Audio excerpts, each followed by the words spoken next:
Bonjour à tous et bienvenue sur ma chaîne. Alors aujourd'hui je vais vous parler d'une gamme de chez Clinique qui s'appelle Pepstar.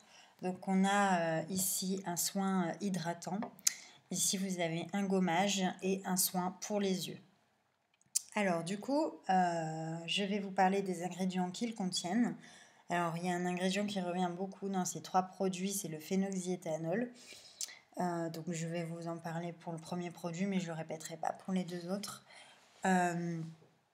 Du coup, on va commencer donc par le phénoxyéthanol, donc qui est un ingrédient synthétique et controversé, un neurotoxique, hépatotoxique, allergisant.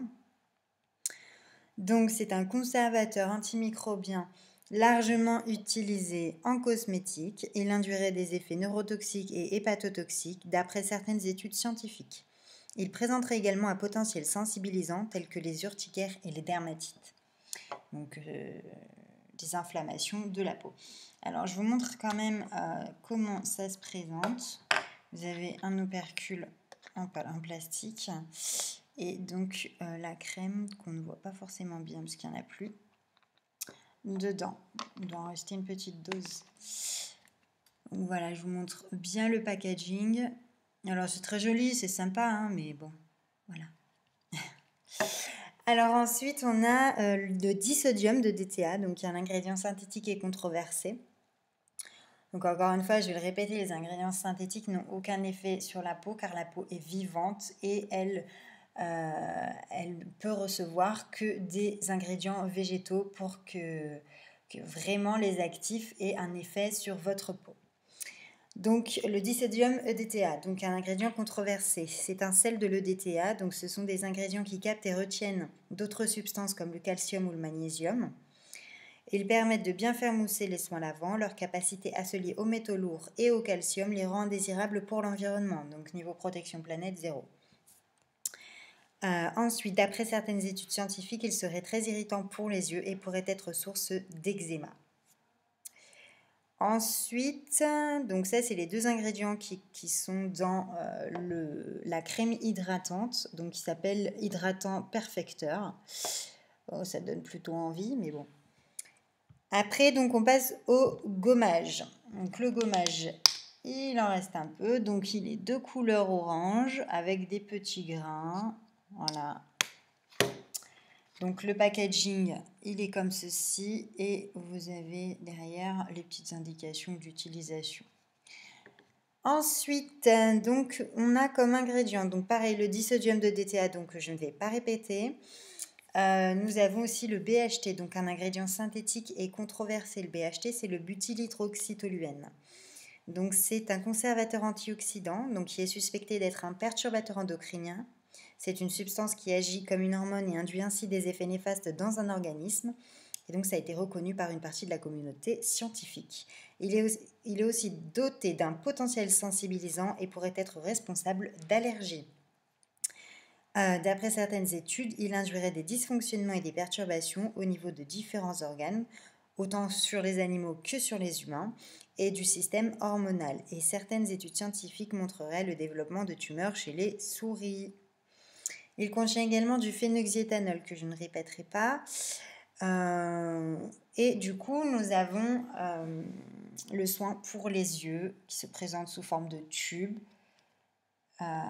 Et c'est en espèce, c'est pas un roll-on, hein, c'est à la forme d'un roll-on, mais ça l'est pas. Il y a un petit trou pour faire sortir la crème et le bouchon qui est à visser. Voilà. Donc dans ce soin-là, nous avons un ingrédient qui est le PEG8. C'est un polyéthylène glycol, c'est un ingrédient synthétique et controversé. Donc il fait partie de la famille des tensioactifs, donc indispensables à la fabrication et à la stabilisation des émulsions. Il est fabriqué à partir de l'oxyde d'éthylène, donc c'est un gaz très réactif, extrêmement toxique, cancérigène et mutagène.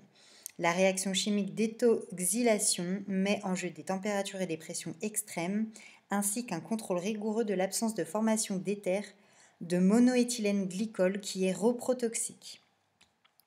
C'est surtout son mode de fabrication et les dangers afférents qui en font aujourd'hui un ingrédient controversé. D'après certaines études scientifiques, le PEG 300 serait suspecté d'être comédogène et certains PEG pourraient aussi induire des allergies, des irritations légères des yeux et des muqueuses. Voilà. Comme le PEG 25. Donc là, c'est du PEG 8. Donc, pas vraiment concerné, mais en tout cas, sur le tensioactif, les réactions chimiques, ça oui, hein, tout à fait.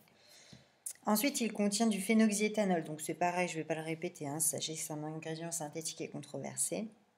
Et le dernier qui est le titanium dioxyde, donc c'est un ingrédient minéral.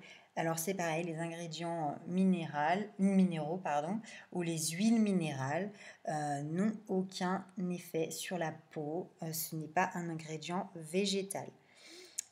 Donc c'est une poudre minérale naturelle utilisée en grosses particules comme colorant cosmétique blanc. Donc qui peut alors se retrouver sous la dénomination Color Index, donc sous forme de CI 77891, à ne pas confondre avec le même ingrédient en nanoparticules, qui est un ingrédient controversé par une partie de la communauté scientifique pour sa très petite taille. Donc là, ce n'est pas des nanoparticules, mais n'empêche que c'est un ingrédient minéral. Voilà. Donc voilà pour ces 3 produits. Alors au niveau des prix, on est aux alentours d'une moyenne de 20-25 € par produit. Donc celui-là il est à 25, celui-là il est à 20 et lui à 19. Donc ça fait un petit peu cher pour mettre des ingrédients comme ça sur sa peau.